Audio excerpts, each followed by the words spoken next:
បាទជំរាបសួរបងប្អូនអរគ្នាបាទថ្ងៃនេះគឺខ្ញុំមានបញ្ហាពីបងប្អូនមួយចំនួនគាត់សួរថាតើធ្វើយ៉ាងម៉េចដើម្បីឲ្យ iPhone ខ្មែរហ្នឹងវាបង្ហាញរូបរាងពេញលេញដូចជានៅក្នុងកម្មវិធី Google Chrome ដែរតែនៅលើកម្មវិធី Firefox បងប្អូនអរគ្នាណាបាទអញ្ចឹងដូចបងប្អូនបានឃើញហើយនេះគឺជាកម្មវិធី Firefox ដែលមើលទៅអក្សរខ្មែរតូចៗមែនទែនហើយយើងមើលចំណងជើងហើយនិងអក្សរហ្នឹងគឺអត់ដូចគ្នាទេបងប្អូនណាបាទគឺសំបីចំណងជើងលើនេះក៏តូចដែរអញ្ចឹងវិធីធ្វើគឺងាយស្រួលទេបងប្អូនណានេះពេលដែលយើងវាយអត្ថបទវាយអីទៅគឺវាចេញមកតូចមែនទែនណាបងប្អូនតូចដល់ថ្នាក់ដល់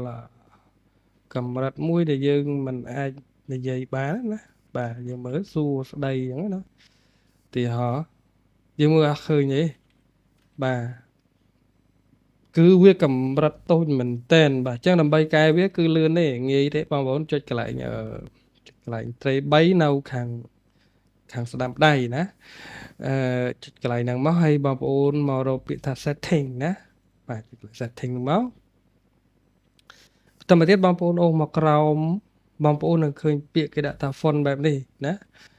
បាទអញ្ចឹង font បែបនេះយើងកន្លែងនេះយើងកន្លែង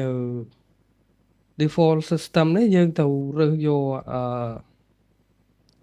font ខ្មែរដែលបងប្អូនណាដែលចង់ប្រើ font ខ្មែរអីគឺបងប្អូនអាចជ្រើសរើសនៅ font ហ្នឹងណាទីហោយើងយកខ្មែរ OS content អញ្ចឹងក៏បានបាទខ្មែរ OS content នេះក៏បានបងប្អូនធ្លាប់វាយអក្សរអីបងប្អូនយកអក្សរហ្នឹងទៅបាទឥឡូវខ្ញុំឧទាហរណ៍យកនេះហើយទំហំរបស់វាគឺចាប់ពី22ណាបាទអញ្ចឹងយើងរកຂະຫນាត22ហើយបន្តមកទៀតបងប្អូនចុចនៅកន្លែងនេះហើយកុំភ្លេចគ្រីសកន្លែងនេះមួយផងបាទ check វាចោលហ្នឹងហើយយើងចុចលើកន្លែងនេះមកហើយយើងបន្តមកទៀតយើង font 4ណា font 4កន្លែងនេះយើងរកពាក្យខ្មែរ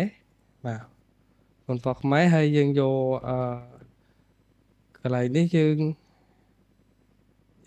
មិនបាច់ដូរទេយើងយកកន្លែងfont នេះ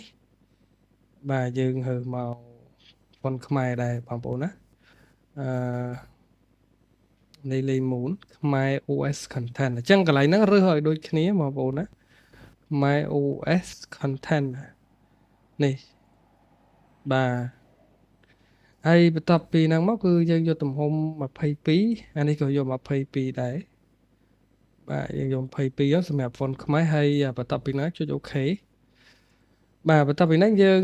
មកមើលអានេះវិញគឺអក្សរហ្នឹងល្មមមកយើងមើលឃើញណាបងប្អូនអរគ្នាណាបាទបើបងប្អូនចង់ធំជាងហ្នឹងក៏បានវាអាស្រ័យទៅលើការដូរទំហំឯងបងប្អូនណាចង់បានធំជាងហ្នឹងបងប្អូនតម្លើងលេខវាធំតិចទៅបាទហើយបងប្អូនចង់ដូរ font អក្សរឲ្យវាចេញរូបរាងអីផ្សេងគឺសាច់តែបងប្អូនឯនៅក្នុងហ្នឹងឲ្យថា font ខ្មែរ font អក្សរអីគឺបងប្អូនអាចដូរ font ហ្នឹងបានណាបាទអញ្ចឹងអាហ្នឹងវាអត់បញ្ហាទេអញ្ចឹងក៏លើសប៉ុណ្ណឹងសង្ឃឹមថាជួយបងប្អូនបានបាទសម្រាប់បងប្អូនដែលប្រើដំបូងណាដែលចេញអក្សរខ្មែរតូចៗនៅលើកម្មវិធី Firefox បាទសូមអរគុណ